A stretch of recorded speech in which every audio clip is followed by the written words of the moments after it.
So drop points for Manchester City as it finishes at 2-2. Let's take a look at what that means then. All important, top of the table, Arsenal find themselves now 7 clear. City do have a game in hand, but obviously they win that, the deficit would still be 4. For more on this, Don Hutchinson joins us. Stevie, you look at this overall, and this was a kind of a round of matches you thought, well, maybe Arsenal can drop points at Brighton. Yeah. City should be a layup against Forest. Yeah. Doesn't play out that way. Arsenal fans absolutely delighted. Yeah, and they should be partly because of the way they actually got this victory. You know, this was backs to the wall. This was a defensive. You know, we've been talking recently about how the Arsenal back line of the start of the season had disappeared. Yep. Well, it reappeared on the very night they needed it most, away at Brighton, because Brighton put them under severe pressure after Saka gets his goal. And really, Raya had a couple of good saves, but from a defensive point of view, they won their headers, the challenges were spot on, they got blocks in when it was needed. Anything that they needed to do defensively, they got it absolutely spot on. And that's why they won 1-0. They got the goal, and then they defended for the rest of the game. And right now, the only thing that matters is getting the 3 points, regardless of how good, how bad, or how indifferent you play. Absolutely, Don. Yeah, I think it was one of them performances tonight where there's no pitches on the scorecard. They didn't play well. I thought Brighton were the far better side. I mean, Stevie's doing his best to try and get a Premier League referee's job if he doesn't think that was a penalty, because it was an absolute stone waller. I mean, Stevie, come on, man. I mean, Martinelli's just tracked Weaver in the box and pulled his arm and pulled him over.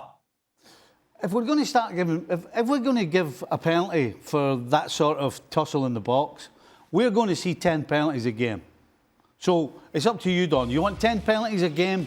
No, that's a penalty. That's a stonewall penalty. It's not. If you're Weaver and you're running into the box, you can't get hauled over. Martinelli's not even looking at the ball. Weaver's holding on to him to start with. As it starts out the box, the Weaver's holding him. So, I mean, it's 6.5 a dozen. Look, I disagree. Let me put it this way. Had it been given, right, I wouldn't really have complained, because I would understand why the referee would give that. But the fact that it's not given, I'm okay with that as well.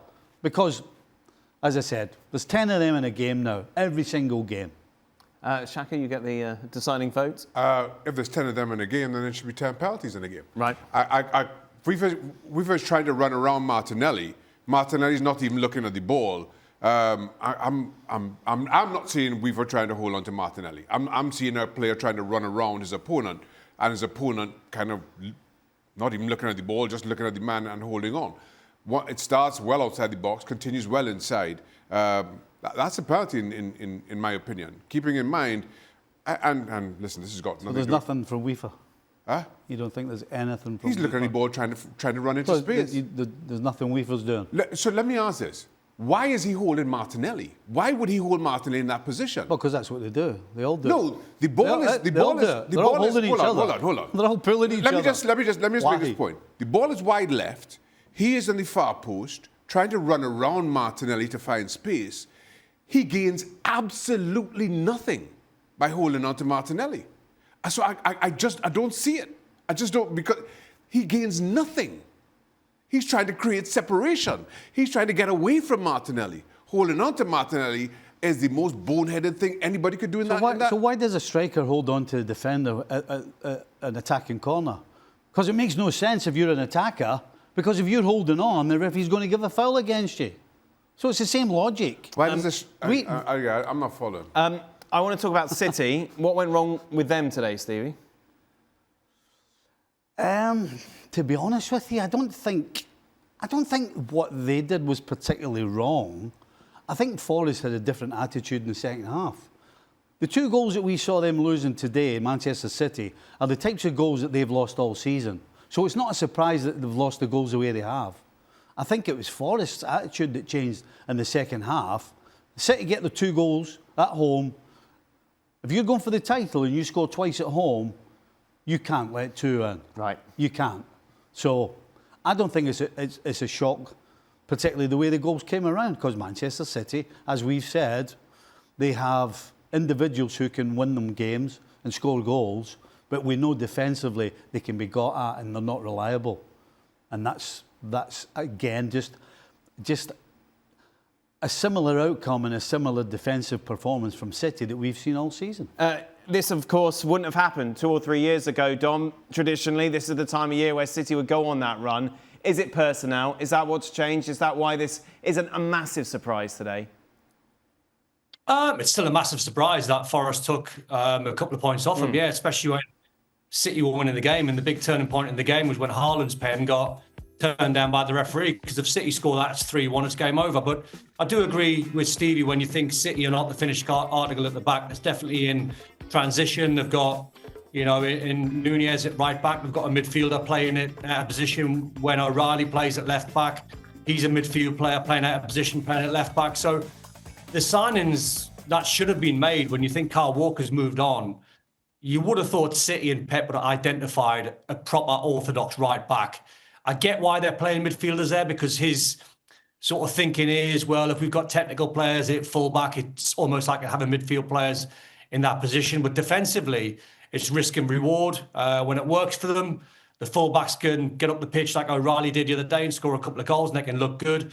Defensively, they're not proper defenders, so you can get at them. It's a side in Forest that was scrapping for their lives. They all feel as though they deserve the point, and maybe they've got a point. But I still go back to the penalty claim at 2-1. City score that 3-1, that would have been game over. This is what Bernardo Silva had to say on that decision. All 50-50s have gone against us this season. It's the reality. Right. For me, it was a penalty. Some might have a different opinion. What can Erling do? As I said, we're used to it. We know how it works. Look, the best angle is from behind, and you see Haaland's right foot goes towards the goalkeeper. He's the one that makes the contact. Look, he kicks it, he stands on him. His foot 100% goes towards the goalkeeper. The goalkeeper's not going towards him, and that's why I don't think it is a penalty at all. I'm with Stevie, and I think there is movement from Haaland towards the goalkeeper, but I think the goalkeeper takes him out anyway. And that, in my mind, kind of takes prominence in whether it's a foul or not.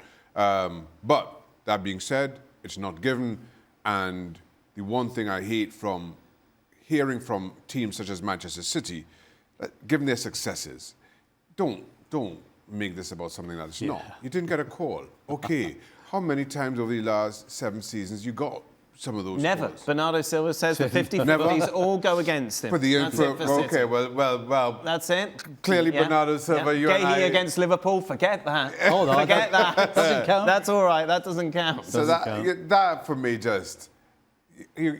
You got the wrong end of a bad decision. It happens to every single club. I feel that. I find that disingenuous. Haaland fishing for it, Don?